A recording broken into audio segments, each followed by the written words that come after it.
Alright then, welcome back to Five Things. Of course, we are going to talk about Andre Onana, but there's a lot of other things that we need to talk about as well. So, of course, Onana lost the plot. Unnecessary pressure added before the game with the drama with Matic. And unfortunately for him, wasn't able to back it up. Now, it was a bit of an opportunity for him because he could have really come out of that looking great. If he'd have pulled off a couple of big saves, given it to the Lyon fans, it would have been cool beans, but wasn't the case. Two massive mistakes. The second one wasn't totally horrendous, but coming on the back and in the context which it existed following the first one, it was bad. Every time that United concede, it feels like he could have maybe done better. And I've seen some comments, both on my review last night and on the one I did with Joe on Paddock. People talking mad revisionism about David De Gea. People say he's been shit for 2 years. It's not the case. He was shit in the Champions League. And I don't know why it was just the Champions League, but in the league he was literally the keeper with the best, like number one best shot stopping. Now there was other areas to his game, and there are other areas to goalkeeping, including claiming of crosses and things like that. But in terms of his just raw shot stopping, he was the best in the league last season, and his shot stopping in the league this season, I don't have the stats for Europa, so I can't give you that. In Europa this year, it's literally comparable to David De Gea's final season at United. So I feel like there's a lot of revisionism. But at the moment, he is a big issue. Like a new goalkeeper could be needed because there isn't a confidence being instilled in the team through him.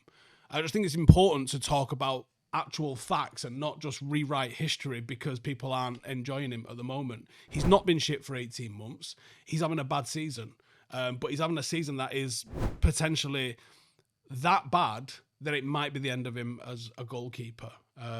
We are not seeing the benefits of his ball-playing abilities. In fact, his ball-playing abilities seem like they've completely left him. Like, he isn't able to hit a switch. He isn't able to, like, I remember when we were signing him, I was looking at some of the stuff he was doing at Inter, and I was like, oh my God, especially thinking with what we could have with Marcus Rashford, which didn't materialise either. There was times when he was hitting those long, flat, driven balls where you go, like Ederson does, and you go, oh, he's going to get some assists. Like, he's actually going to get assists this season because he's got that range on him. Like, he just looks completely devoid of any ability at the moment, without the ball, making saves, distributing play. Like, he is a nervous factor in the team, and that's not a good place for a goalkeeper to be at all. Like, it really isn't. Number 2, Yoro.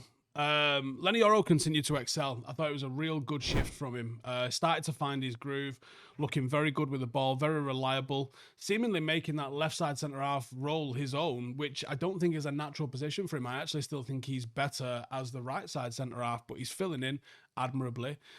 His reaction and the header for the goal was absolutely top class. Still only 19, I think I called him 18 last night, but still only 19 years of age, beginning to look like every bit like the talent that we took a gamble on, and it's absolutely paid off for us. I still think there's physical elements to his game. I'd like to see him learn how to be dominant aerially. I think he's got the potential to do that. I'd like to see him do that, and I'd like to see him being physical when he comes up against attackers. But he'll grow into his frame. I remember when Rio joined, he was well skinny, just all neck, and he filled out into like quite a sizable centre half by the time he left us. So hopefully Yoro goes on a similar kind of trajectory, because he's got a lot of traits similar to Rio. He's got pace, he's got composure on the ball, he's got the ability to find a pass, he's got recovery pace. There's a lot of things that he could look at in Rio's game and model and adapt to his own that I think would be really useful to him. But yeah, he's had a great first season, stalled a little bit because of the injury, but I think everyone come away looking at, not just him actually, but all of the signings that we made this season and going, you know, including Dog, who we only brought in January, but I think everyone's going, yeah, do you know what? Sound. Number 3, Zirkzee. He's absolutely outperforming Hojlund for a very long time. I don't understand why Amorim has continued to persist with Hojlund. He offers us virtually zero in terms of a pressing asset. Like, this is not prime Tevez, Duracell Bunny days, just herring after opposition defenders, is it? he had 2 passes yesterday in over an hour. Zirkzee, who replaced him, had 8. Do you know what I mean? Like, he's not getting shot. He did have a shot yesterday, but he's not typically not getting shots. He's not getting found with space. When he does get his shots, he looks so devoid of confidence. Like, why is he playing? Zirkzee just seems like a far better footballer. Maybe he's not quite the penetrative focal point that you maybe want. You know, he's not your prototypical striker, but he's such a better footballer than Hojlund. I would be so up for playing him as the central striker, especially if you've got Dorgu, and I guess it's going to be Delo for the time being. Longer term, I can see it being Ahmad maybe as a right wing back, who are going to get in behind and go beyond him. Like, if you playing the ball up to Zirkzee, you want to see him get on the turn and look to find people in with through balls.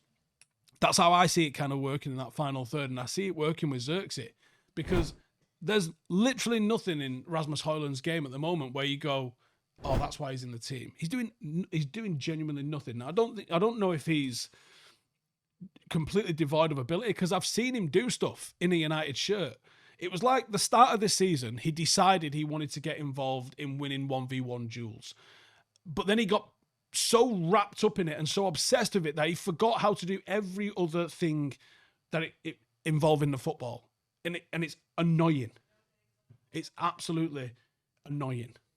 But yeah, Zirkzee needs to play.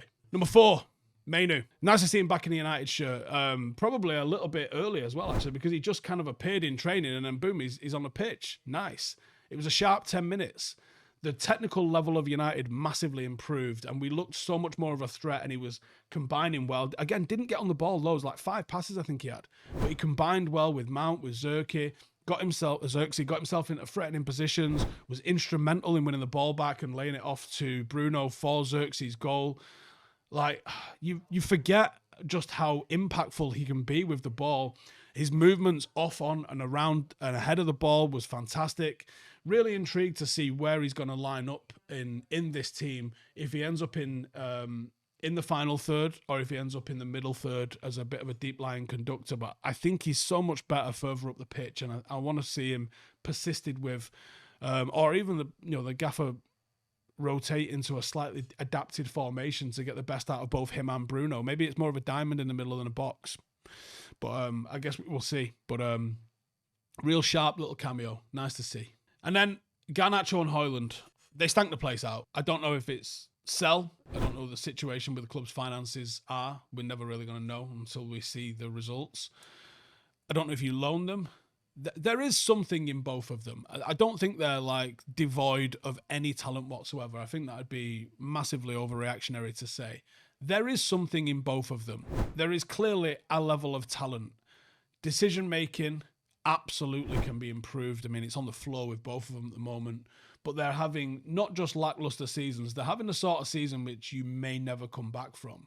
There's been 0 improvement. There has been 0 development.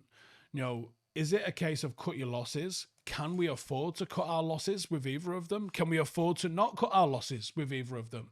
I think the management team and the players themselves maybe need to have a very, very honest look at themselves and an honest conversation and try and figure out exactly what they're about, where they're going, and what the best thing for the football club and their careers is going to be, because I can genuinely see it being that they're not at Manchester United and they continue their development elsewhere.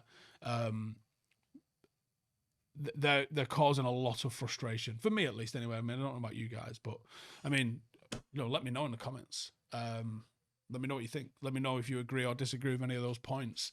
And I'll be back a couple of hours with player ratings, where we'll get into the stats, and I'll give you my rating for each of the players that started and came off the bench. So, yeah. Stay tuned for that. Hit subscribe. See you in the next one. Laters.